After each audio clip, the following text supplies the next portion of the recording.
Well, from super and stamp duty to mortgage repayments and loans, managing your finances can be overwhelming at the best of times. Luckily, today money expert Effie Zahos joins us to answer some of your burning questions from home. Happy Friday, Effie. G'day, Effie. Now, our first question is from Funda from New South Wales, who wants to know what's changing with stamp duty. Yeah, we're all waiting to see this one. So the actual consultation on the proposed changes has closed. They did a survey, about 74% of people say they'll opt in. So just to give you an idea, this is the proposal in New South Wales that they get rid of stamp duty and they replace it with a land tax, a small amount each year. The proposal was 0.3% of the land value.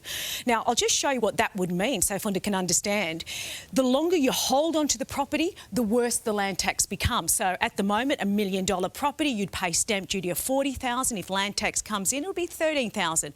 But as you can see, the longer you hold it, the worse it becomes.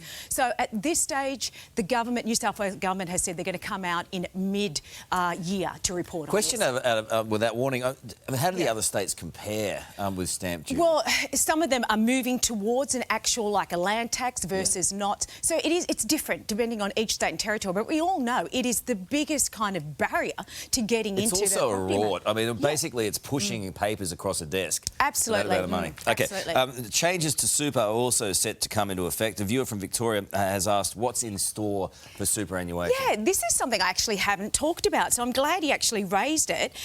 Basically, this is the change where we will be able to actually put more into our super. So just to give you an idea, concessional contributions, what do they mean? That's the money your boss pays, say, the 9.5%. It's the money that you may salary sacrifice. And it can also be if you put money in and then get a tax deduction at tax time for it. They're known as concessional contributions. You can put in 25 now, but it's going to go up to that level there, 27,500. And if you're lucky enough to have extra cash, you can make non-concessional. That's going up. This is a great way to boost your super. And we already know we have a ridiculous amount of money in savings account. APRA's figures just came out.